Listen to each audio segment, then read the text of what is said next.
हमारी रणभूमि है और इस रणभूमि से 4 नवंबर से हम लोग अपने रण का आगाज किए हैं और आपके पास इतना हिम्मत नहीं है कि आप हमारे हौसलों को पस्त कर सकते हैं। कि संघर्ष जो हमारा है वो जिंदाबाद था, है, रहेगा। हमारा लड़ाई अभी तो शुरुआत है और धीरे धीरे ये अनशन में हम लोग इसको तब्दील करेंगे और जो तक विज्ञप्ति नहीं तब तक घर वापसी नहीं। क्रम में कल हम लोगों ने एक अनोखा ढंग से अर्धनग्न प्रदर्शन करने का भी काम करेंगे और किसी ख्वाब की इतनी औकात नहीं कि हम उसे देखें और पूरा भी नहीं कर सके। आप लोग तो नेता है साहब, रोटी की तरह अदल बदल जाते हैं, पीसते हैं तो बीच चक्की में हम अभ्यर्थी। हम लोग का सिर्फ एक मात्र मांग है कि वो 7वां चरण प्राथमिक शिक्षक बहाली का विज्ञप्ति दे दें हमें। कि आपके पास जब 2.5 लाख है रिक्तियाँ तो फिर क्यों लड़ रहे हैं अभ्यर्थियों के साथ कुश्तियाँ? तो हम अभ्यर्थी सोनपुर तो छोड़िए, फॉरेन तक भी कहीं रोजगार की बात होगी तो वहाँ तक भी जाने का दमखम रखते हैं।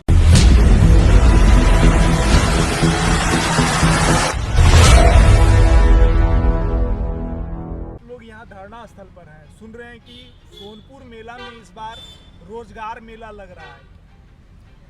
सर, सोनपुर में यदि रोजगार मेला लग रहा है तो हम अभ्यर्थी सोनपुर तो छोड़िए, फॉरेन तक भी कहीं रोजगार की बात होगी तो वहाँ तक भी जाने का दमखम रखते हैं। लेकिन आप हमें रोजगार देने का काम तो कीजिए। आप केवल और केवल बोलिएगा कि हम 20 लाख युवाओं को रोजगार दे रहे हैं और 2024 और 25 के पहले आपका जो ये नींद है ये खुलता नहीं है, तो ये बेहद ही दुर्भाग्यपूर्ण कंडीशन है। क्योंकि बिहार के युवाओं को सबसे ज़्यादा रोजगार की ज़रूरत है। बिहार, आप लोग को भी पता होगा कि one of the most labour supply state in our country. तो ये कितनी बड़ी क्वेश्चन मार्क है कि आप जिन यूथ की बात कर रहे हैं उनको इम्प्लाइड कीजिए ना। और मैं खास करके अपने 7th फेज के उन स्टूडेंट के लिए एक मैसेज देना चाहती हूँ कि जो घर पे बैठ गए हैं, उन्हें लगता है कि सरकार हमें ऐसे ही चुनाव के टाइम में नोटिफिकेशन दे देगी।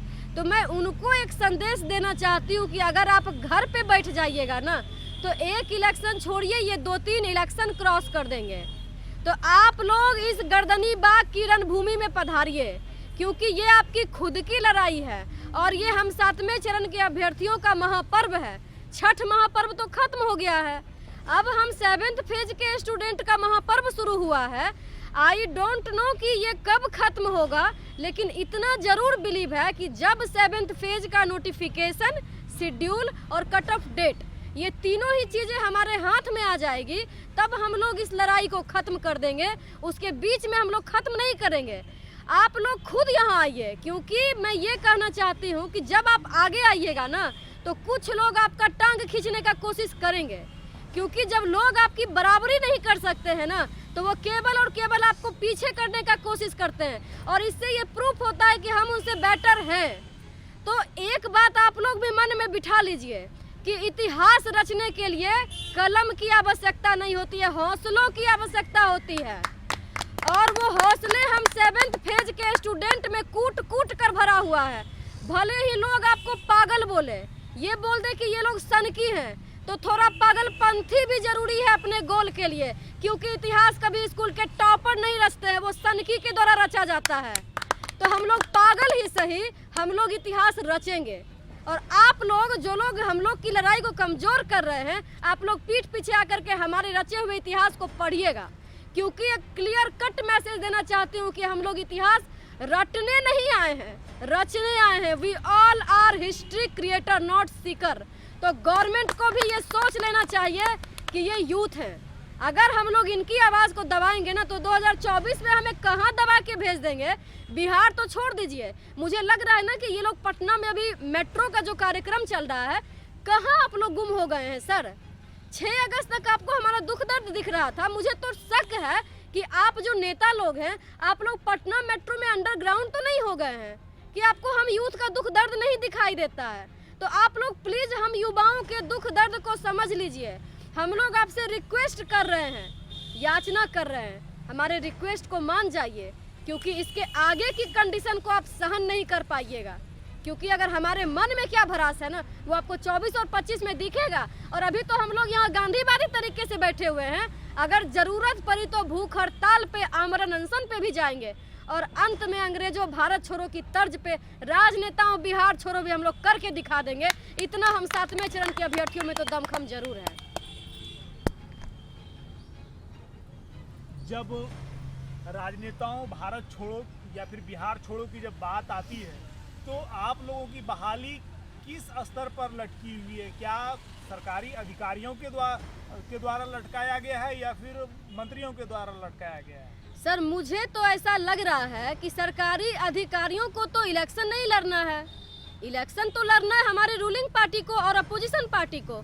तो उनको कोई ये मैटर नहीं करता है कि हम इनकी बहाली को रोक के रखें, क्योंकि शिक्षा विभाग के अपर मुख्य सचिव से मैं खुद जाती हूँ मिलने, तो आए दिन उनका स्टेटमेंट होता है कि बाबू हम हाथ जोड़ते हैं, हमारे हाथ में अब कुछ भी नहीं है, हमसे ऊपर गवर्नमेंट है।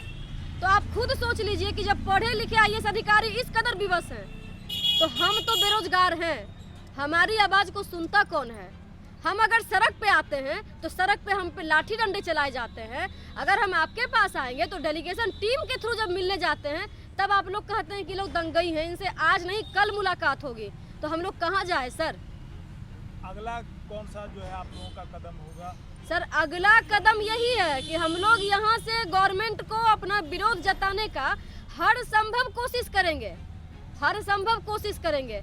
लेकिन वो कहते हैं ना कि किसी के अच्छाई का इतना भी फायदा नहीं उठाओ कि जब उसकी खामोशियाँ टूटे तो आपकी धज्जियाँ उड़ा दे। तो हम युवाओं के अच्छाई का इतना भी फायदा नहीं उठाइए कि अगर हमारी खामोशी टूटेगी ना तो आप रोने लायक भी नहीं बचिएगा। ये क्लियर कट मैसेज दे रहे हैं आपको कि आप युवाओं के दुख दर्द को समझिए और 2024 और 25 का सपना नहीं देखिए। 2022 में हमें नोटिफिकेशन चाहिए और ये आपको देना पड़ेगा, क्योंकि इस बार हम लोग प्रण लेकर आए हैं।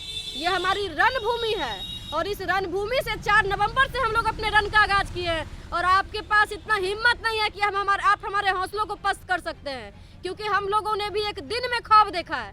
कहते हैं ना कि ख्वाब वो नहीं है जो रात में देखते हैं, तो हम लोगों ने एक दिन में ख्वाब देखा है और किसी ख्वाब की इतनी औकात नहीं कि हम उसे देखें और पूरा भी नहीं कर सके।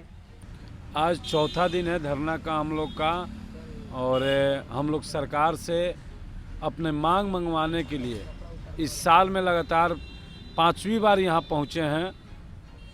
पिछले 5 बड़े बड़े आंदोलन हम लोग कर चुके हैं, लगातार 22 दिन बैठे, 35 दिन बैठे, तमाम एक दिवसीय आंदोलन रोड पर हम लोगों ने किया। बिहार का सबसे बड़ा शिक्षक आंदोलन हम लोगों ने अगस्त में दिया, फिर भी सरकार हमारी बातों को नहीं सुन रही है। हम लोग का सिर्फ एकमात्र मांग है कि वो 7वां चरण प्राथमिक शिक्षक बहाली का विज्ञप्ति दे दें हमें। पिछले दिनों आप लोगों ने सिर मुंडन करवाया था, क्या उसका कुछ असर हुआ है? देखिए, ये एक प्रकार का विरोध प्रदर्शन है। सरकार के खिलाफ हम लोग अनेकों तरीके से विरोध प्रदर्शन करते आए हैं और करेंगे। तो उसी क्रम में हम लोगों ने सर मुंडवा करके, सामूहिक सर मुंडवा करके हम लोगों ने एक विरोध प्रदर्शन दर्ज किया था, जिसका भले ही सरकार पर कोई असर पड़े या ना पड़े, हमारा कर्तव्य है कि हम अपनी मांगों को मंगवाने के लिए हर प्रकार का विरोध प्रदर्शन सरकार के समक्ष करते रहें। इसी क्रम में कल हम लोगों ने एक अनोखा ढंग से अर्धनग्न प्रदर्शन करने का भी काम करेंगे। क्या इसे सरकार सुनेगी? बिल्कुल सरकार सुनेगी। अगर नहीं सरकार सुनती है तो हम लोग सुनवाने का काम करेंगे। सरकार को इस चीज़ के बारे में भली भांति पता है।